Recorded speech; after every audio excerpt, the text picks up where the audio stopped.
So, we've talked about the way the military-industrial complex and the media push war. And in Syria, they did the same thing. So they started. So I don't know if you know. So in the Iraq War, it was a false flag. Iraq had nothing to do with 9/11. They didn't have weapons of mass destruction. The government said they did. They lied. That's how we ran into that war. The media pushed it. The whole thing. Dan Rather pushed it. Dan Rather is such a fucking pro-warmongering chump. Was there one mainstream media show that wasn't for the war? No, they were all for it, including Dan Rather, which was a heartbreaker when he got hired at the Young Turks. Like, you bring on this pro-war piece of shit out of your fucking... Anyway, so Syria, we've been telling you the truth about Syria, even though Wikipedia lies to you about Syria still. Wikipedia is like listening to CNN or New York Times or MSNBC. Wikipedia is full of shit. They still, if you go to my Wikipedia, they still say that I got the Syria gas attacks wrong when we got it right.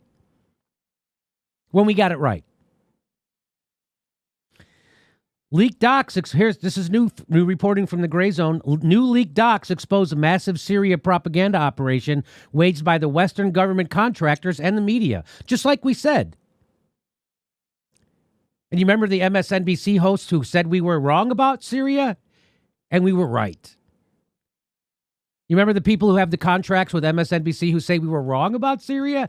They were pushing pro-war propaganda at the top of their lungs. We were sticking our chin out, getting it right, and being smeared by those people. What is it about having an MSNBC contract that makes you get almost everything wrong? Mm-hmm.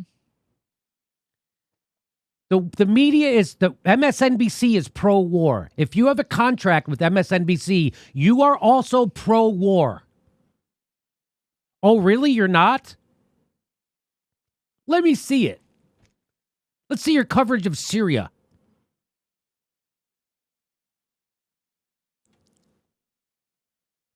Wow, Western government contractors and the media, who could have predicted they would be the culprits in the bullshit Syrian war?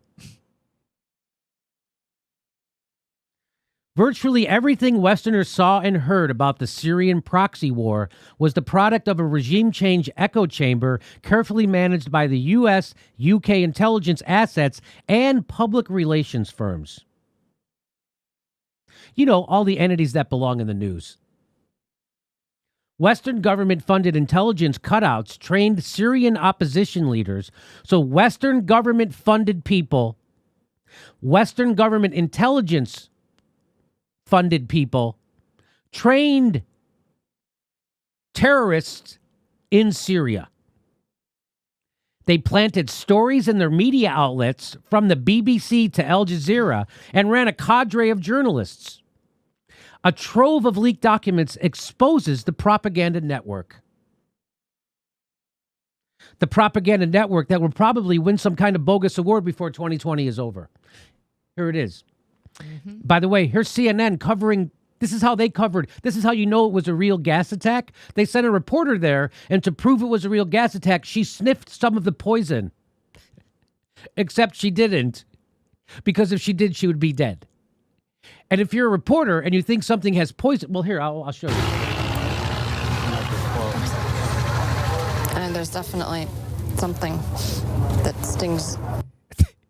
So that's CNN sending a reporter. She happens to be the granddaughter of the former prime minister of Syria. They send her there to do the reporting, and she's going to tell you that they did gas attacks there because she's sniffing poison. If you were somewhere and someone said, hey, there's poison on this, you would go, let me smell it? She knows there's not poison on there. She's lying. She's paid to do propaganda so the United States will send the military into Syria, overthrow it, so they can put a gas pipeline through it. That's what this is about. And my impression of her is this. I think I smell a false flag. Yep. Smells like a false flag. Smells like a false flag. Chemical weapons, they're just like scented candles. Just go ahead and take a whiff and see what happens. The Western government contractors, this is real. Western government contractors crafted a strategy to rebrand Syria's Salafi jihadist armed opposition by softening its image, boasting it provided opposition propaganda that aired almost every day on TV networks. The leaked documents consist mainly of material produced under the auspices of the UK Foreign and Commonwealth Office. All of the firms named in the files were contracted by the British government, but many also were running multi-donor projects that received funding from the governments of the United States and other Western European countries. Because we can come together as one world to manufacture war, but not to stop one. Isn't that great? In the leaked documents, another UK government contractor called Innovative Communication Strategies, Incostrat, boasted of building a massive network of over 1,600 journalists and key influencers with an interest in Syria. Wow. So here's from that leaked document. So here's their own words. This is the contractors being paid by the American government. Here's what they're saying. We're going to do a guerrilla campaign, 2014. We exploited the concentrated presence of journalists to put pressure on the regime and to support a humanitarian effect in Homs. ISIS and Assad, two sides of the same coin. This is what they say. ISIS and Assad, two sides of the same coin. ISIS and Assad? The guerrilla campaign fueled the emerging debate around the relationship between the regime and ISIS, drawing particular attention to crimes against humanity. Action. Ready? We produced postcards, posters, and reports to draw behavioral parallels between the regime and ISIS, playing to the commonly held belief that a latent relationship exists between the two. So they're just laying you out. This is how we're doing our propaganda. We're playing into the commonly held belief. It's not true. They're trying to smear the Assad regime, saying that they're in bed with ISIS. They're the ones fighting ISIS. Who was the one in bed with ISIS? The United States. We were funding ISIS in Syria. And this is the document from that Western contractor showing you how they do propaganda to start a war. We debunked it, and of course, anybody with an MSNBC contract attacked us for debunking it.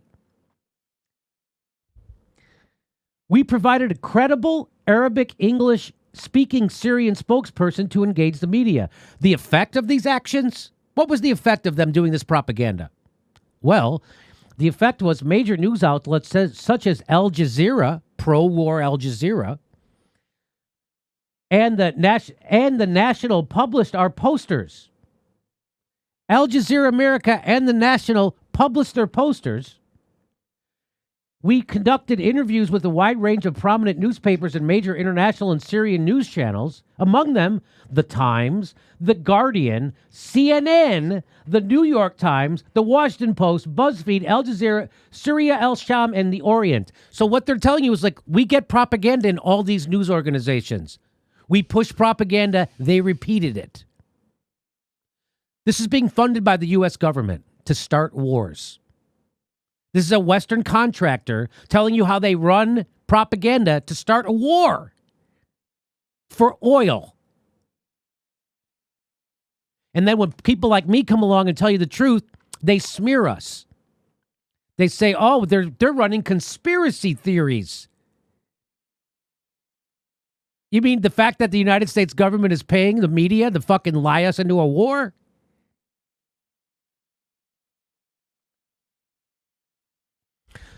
Update. A few days after we published this expose, the authenticity of these leaked documents was indirectly confirmed by the UK government.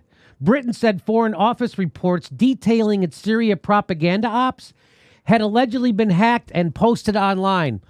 So they just confirmed that those hacks happened and those documents are real.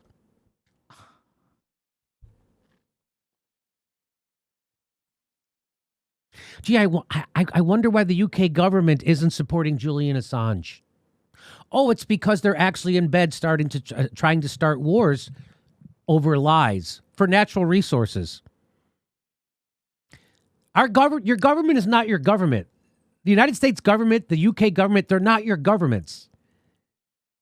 They work for Wall Street and the military-industrial complex and fossil fuel companies, and that's it.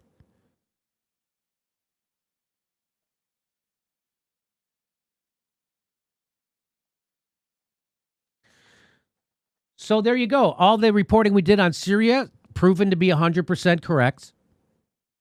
There's now been 4 OPCW whistleblowers saying that the gas attacks were false flags. They were created by the people trying to get the United States to enter that war. And now we see how they do the propaganda to start the war in the media. Government-funded propaganda to start a war. The United States government.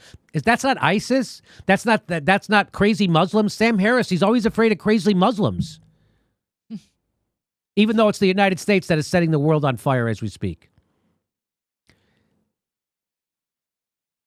If there's a dumber smart guy than Sam Harris, I'd like to see it. How you can read that many books and still be that fucking dumb. Dumber than me. Sam Harris is on a daily basis dumber than me. And he's read 10 times more books than I've read. And he's dumber than me every fucking day. Isn't that amazing?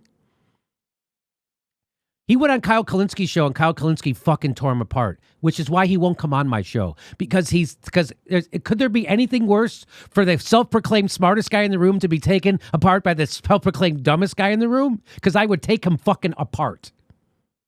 Doesn't take much to see through Sam Harris's fucking propaganda racism. It doesn't take much. I can do it. I don't know. Is Sam Harris for the war in Syria? I'm going to guess he is. It's just a guess. I'm just going to guess. I'm going to guess he's going to repeat every piece of propaganda, and he'll go on Bill Maher and repeat that propaganda. And Bill Maher will say, yeah, you're right. Muslims are bad. We're the good guys. We're the terrorists, you fucking assholes. We've always been the terrorists. Hey, everybody, this is the part where I tell you where all our live shows are, but there aren't any. And then this is why I tell you to join our premium program and get extra content, but nobody's got a fucking job. So just enjoy the video.